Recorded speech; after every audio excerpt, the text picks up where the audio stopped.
طالبانو ورونو اسلام داسې دین نه ده چې دې کې فقر خلک خوښوي. بعضې ملایان یو حدیث ډېر وایي رسول الله وایي الفقر فخري دروغ ده دا حدیث طالبانو له ځانه جوړ شوی حدیث ته دا بیخي د رسول الله حدیث ده. طالبانو فقر ته ده د الله یو عذاب ده په ټولنه باندې. الله عز وجل د دې عذاب د دې ویستلو دپاره د انسانانو دپاره کارونه کړي. اوس ورته ګوره طالبانو ورونو ته یوې خبرې ته غوږ ني. دی وایي علامه سید قطب ټولنه کې هر انسان په بیت المال نه د بار ګوري. خبر واورئ څومره علمي خبر ده. بیت المال ته د طالبانو چې د ملت دپاره پیسې پکې وي هر فرد د ټولنې هر فرد د ټولنې به طالبانو د خپل ځان دپاره کار کوي. دا اوس پوهېږي طالبانو بعضې خلک ډېرې ګیلې کوي او ما ته پیسې نه راکوي نو خپل ځان ته کار وکړه. الله عز وجل عقل درکړی ده. د عقل په تقاضا باندې داسې یو نوښت وکړه داسې یو کار وکړه چې د تا خپله رابه روان اقتصادي د معیشت لپاره کار وکړه باندې. بیت المال د دې لپاره جوړ د طالبانو ورونو چې په دې ټولنه کې کوم داسې انسانان ول چې هغه بېوزله ول مثلا یتیمان ول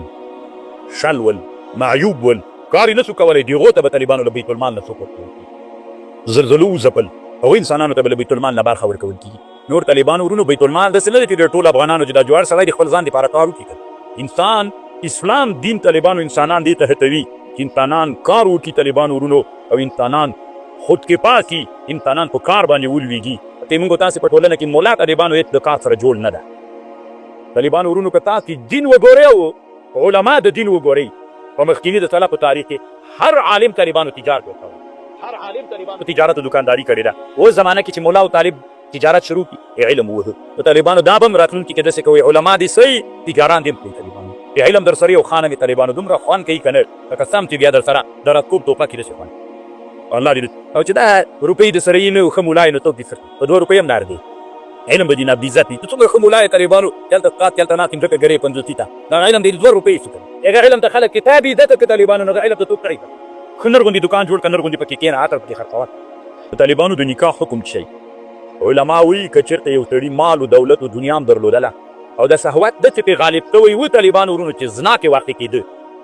زنا کې واقع کېده په ده باندې نکاح کول فرض او په یو سړي نکاح کوله داسې حالت یې و طالبانو ورونو چې دی واده وکړي هغه حق د واده نسي پوره کولی ظلم ترې نه کېږي یعنې مې بلاوالی چین نسي کولی بیا دته طالبانو نکاح کول حرام او ناروا ده چې ظلم ترې عادي حالتونو کې انسان ته طالبانو نکاح سنت مؤکده ده مسلمان دپاره نکاح سنت مؤکده ده. علما وایي چې کله سړی فرض ادا کړي د هغې نه وروسته واده نکاح کول افضل ده که تعلیم کول افضل ده که نفلي عبادات کول افضل دي که جهاد. حنبلیان وایي جهاد افضل ده او شافعیان وایي طالبانو ورونو وایي نفلي عبادات افضل دي. احناف و مالکیان وایي چې نه هغه افضل ده نکاح کول افضل نو ځکه په دنیا کې د عذاب بې واده لوی لوی علما چې تېر شوي دا اکثره طالبانو ورونو حنبلیانو شافعیانو کې تېر شوي. طالبانو خپله دا د باق وقت ختمول څنګه دي په دواو باندې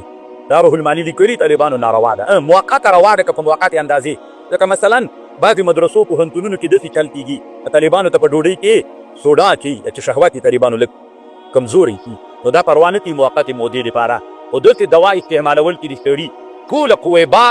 بالکلیه له منځه وړي دا طالبانو اسلام کې ناروا ده دا تغییر په خلقت الله عز وجل کې ده. نننۍ دنیا کې طالبانو د دنیا په طبي میدان ته داسې روانه ده دې مسلې ته تحویل الجنس وایي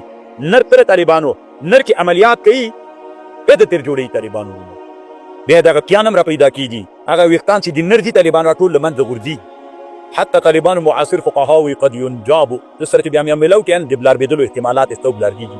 داسې ډېرې طالبانو پیسې په دنیا کې شته نننۍ دنیا کې چې تاسې لږ مطالعې وکړئ بیا خبر پوهېږئ. طالبانو ورونو د نور مسله څه ده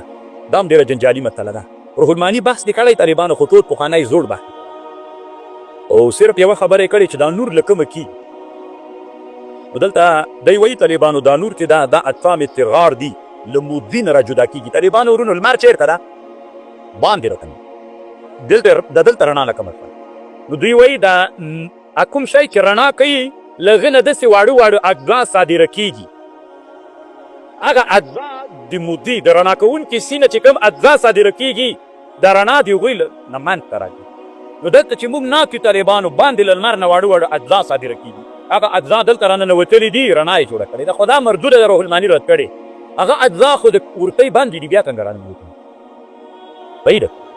نو دا مردوده خبر د روح الماني رد کړې او ډېر اوږد بحثین پې باندې کړی طالبانو ورونو دا اصل کې د فیزیک مطالعه د طالبانو دوی وایي په فیزیک په قرآن کې نه طرف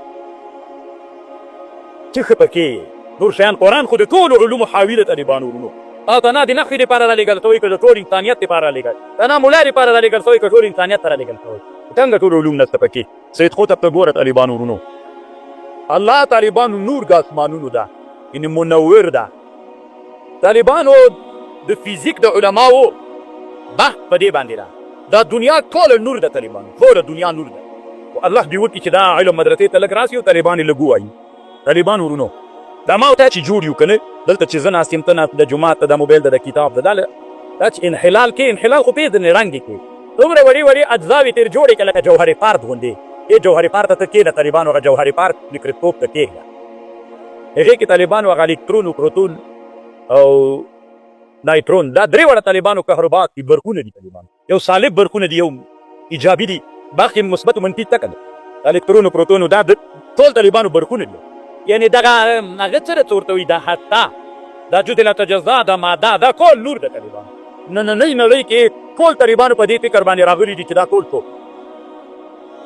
دا طالبانو فکر نه ده دا مشاهدې ته رسېدلې ده ټوله دنیا نور ده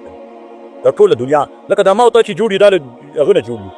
د مادو نه جوړ ماده نور د طالبانو موږ ټول اصل کې نور الله نور السماوات منور د ټول اسمانونو هم ځکه طالبانو دا ټول دا نور دي بیخي طالبانو علمي مسله ده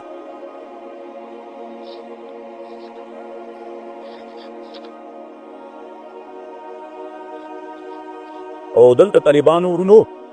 منور څه معنا نور څه معنا ظاهر لذاته روح المانی چې کومه رایه مختاره کړې ظاهر لذاته مظهر لغیره دا طالبانو د نور معنا ده الله عز وجل په حق کې اوږد بحث کې باندې کړی طالبانو روح المانی پاڼې کې لګولي خو داسې شی نشته پکې طالبانو چې